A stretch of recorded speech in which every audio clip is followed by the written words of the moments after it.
ನನ್ನ ಮೇಲೆ ಗಡಿಪಾರು ಆದೇಶ ಇದ್ರೂ ಮುಂದಿನ ದಿನಗಳಲ್ಲಿ ಅದನ್ನ ಸವಾಲಾಗಿ ಸ್ವೀಕರಿಸಿ ಇಡೀ ಹಿಂದೂ ಸಮಾಜಕ್ಕೆ ನ್ಯಾಯ ಕೊಡುವ ಕೆಲಸವನ್ನ ಮಾಡಲಿದ್ದೇನೆ. ಇಂದಿನಿಂದ ರಾತ್ರಿ ಪೊಲೀಸ್ ಇಲಾಖೆ ಯಾವುದೇ ಹಿಂದೂ ಕಾರ್ಯಕರ್ತನ ಮನೆಗೆ ನುಗ್ಗುವ ಕೆಲಸ ಮಾಡಿದ್ರೆ ಮುಂದಿನ ದಿನಗಳಲ್ಲಿ ಹಿಂದೂ ಸಮಾಜದ ಶಕ್ತಿ ಏನೆಂಬುದನ್ನ ತೋರಿಸಲಿದ್ದೇನೆ ಎಂದು ಅರುಣ್ ಕುಮಾರ್ ಪುತ್ತಿಲ ಎಚ್ಚರಿಕೆಯನ್ನ ನೀಡಿದ್ದಾರೆ. ಅವರು ಮಂಗಳವಾರ ಸಂಜೆ ಮುಕ್ರಂಪಾಡಿ ಸುಭದ್ರಾ ಸಭಾಭವನದಲ್ಲಿ ಹಿಂದೂ ಕಾರ್ಯಕರ್ತರ ಮನೆಗೆ ರಾತ್ರೋರಾತ್ರಿ ನುಗ್ಗಿ ದರ್ಪ ತೋರಿಸ್ತಾ ಇರುವ ಸರ್ವಾಧಿಕಾರಿ ವ್ಯವಸ್ಥೆ ಹಾಗೂ ಗಡಿಪಾರು ಆದೇಶ ವಿರೋಧಿಸಿ ನಡೆದಂತಹ ಬೃಹತ್ ಖಂಡನಾ ಸಭೆಯಲ್ಲಿ ಮಾತನಾಡಿದ್ರು. ಹಿಂದೂ ಸಮಾಜಕ್ಕೋಸ್ಕರ ಸಂಘಟನೆಗೋಸ್ಕರ ಕೆಲಸ ಮಾಡ್ತಾ ಇರುವ ಹಿಂದೂ ಕಾರ್ಯಕರ್ತರ ಮೇಲೆ ಸಿದ್ದರಾಮಯ್ಯ ಸರ್ಕಾರ ಪೊಲೀಸರ ಮೂಲಕ ಸವಾರಿ ಮಾಡಿದ್ರೆ ಅದನ್ನ ಯಾವತ್ತೂ ಹಿಂದೂ ಸಮಾಜ ಸಹಿಸೋದಿಲ್ಲ. ಈ ರೀತಿಯ ಕೆಲಸಗಳಿಗೆ ಮುಂದಿನ ದಿನಗಳಲ್ಲಿ ಹಿಂದೂ ಸಮಾಜ ತಕ್ಕ ಉತ್ತರವನ್ನ ನೀಡಲಿದೆ ಮತ್ತು ಮೂಢನಂಬಿಕೆಗಳನ್ನ ಅಲಿಸಿ ಗೋ ಹತ್ಯೆ ಮತಾಂತರಕ್ಕೆ ಕುಮ್ಮಕ್ಕು ನೀಡುವ ಕೆಲಸ ಸರ್ಕಾರದಿಂದ ಆಗ್ತಾ ಇದೆ. ಇದೀಗ ಗಡಿಪಾರು ರಾತ್ರಿ ಮನೆಗೆ ನುಗ್ಗಿ ಹಿಂದೂಗಳನ್ನ ದಮನಿಸುವ ಕೆಲಸ ಮಾಡ್ತಾ ಇರುವ ಸರ್ಕಾರ ಮುಂದೆ ಯಾವ ರೀತಿ ನಡೆಸಿಕೊಳ್ತಾ ಇದೆ ಎಂಬುದರ ಅರಿವು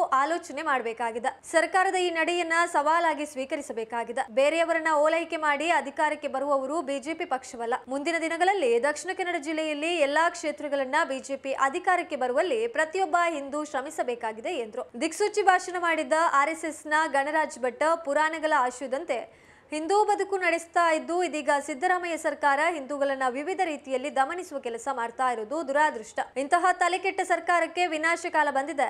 ಸರ್ಕಾರಕ್ಕೆ ಕೊನೆಯ ಮೊಳೆ ಹೊಡೆಯುವ ಕೆಲಸ ಹಿಂದೂಗಳಿಂದ ಅಲ್ಲ, ಬದಲಾಗಿ ಅಲ್ಪಸಂಖ್ಯಾತರಿಂದಲೇ ಆಗುವಂತಹ ಪರಿಸ್ಥಿತಿ ಬಂದಿದೆ. ಗಡಿಪಾರು ಆದೇಶ ರಾತ್ರಿ ಮನೆಗಳಿಗೆ ನುಗ್ಗಿ ದಮನಿಸುವ ಕೆಲಸ ಬಿಟ್ಟು ಗೋ ಸಾಗಾಟ ಗಾಂಜಾ ಸಾಗಾಟ ಮಾಡುವವರನ್ನ ಯಾಕೆ ಗಡಿಪಾರು ಮಾಡೋದಿಲ್ಲ?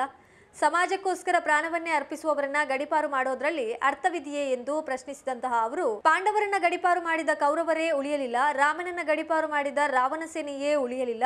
ಇನ್ನು ಸಮಾಜಕ್ಕೋಸ್ಕರ ರಾತ್ರಿ ಹಗಲೆನ್ನದೇ ಶ್ರಮಿಸ್ತಾ ಇರುವ ಅರುಣ್ ಕುಮಾರ್ ಪುತ್ತಿಲ ಅವರನ್ನ ಗಡಿಪಾರು ಮಾಡಿದ್ರೆ ಕಾಂಗ್ರೆಸ್ ಸರ್ಕಾರ ಉಳಿಯಲಿದೆಯೇ ಎಂದು ತಿಳಿಸಿದ್ರು. ಇಂತಹ ಕಠಿಣ ಸಂದೇಶವನ್ನ ನೀಡಲು ಸಿದ್ದರಾಮಯ್ಯ ಸರ್ಕಾರವೇ ಅವಕಾಶ ಮಾಡಿಕೊಟ್ಟಿದೆ. ಗಡಿಪಾರು ಯಾವತ್ತೂ ಕನಸಿನ ಮಾತು ಎಂದರು. ಬಿಜೆಪಿ ಜಿಲ್ಲಾ ಮಾಜಿ ಉಪಾಧ್ಯಕ್ಷ ಬುಡಿಯಾಲ್ ರಾಧಾಕೃಷ್ಣ ರೈ ಮಾತನಾಡಿ, ಧರ್ಮಕ್ಕಾಗಿ ಶ್ರಮಿಸ್ತಾ ಇರುವ ಹಿಂದೂಗಳ ಮನೆಗೆ ನುಗ್ಗಿ ದಮನಿಸುವ ಕೆಲಸ ಗಡಿಪಾರು ಆದೇಶವನ್ನ ಸಿದ್ದರಾಮಯ್ಯ ಸರ್ಕಾರ ಮಾಡಲು ಹೊರಟಿದೆ. ಈ ನಿಟ್ಟಿನಲ್ಲಿ ಹಿಂದೂಗಳು ತಮ್ಮೊಳಗಿನ ವೈಮನಸ್ಸ ಬಿಟ್ಟು ಒಂದಾಗಬೇಕಾದ ಪರಿಸ್ಥಿತಿ ಬಂದಿದೆ ಎಂದರು. ವೇದಿಕೆಯಲ್ಲಿ ನ್ಯಾಯವಾದಿ ಚಿನ್ಮಯ್ ರೈ, ಪುತ್ತಿಲ ಪರಿವಾರದ ಅಧ್ಯಕ್ಷ ಮಹೇಂದ್ರ ವರ್ಮಾ, ಗೌರವ ಸಲಹೆಗಾರ ಚಂದಪ್ಪ ಮೂಲ್ಯ, ಖಜಾಂಚಿ ಗಣೇಶ್, ಪ್ರಧಾನ ಕಾರ್ಯದರ್ಶಿ ರವಿಕುಮಾರ್ ಮಠ, ಬಿಜೆಪಿ ಪ್ರಮುಖ ಅನಿಲ್ ತೆಂಕಿಲ ಉಪಸ್ಥಿತರಿದ್ದರು.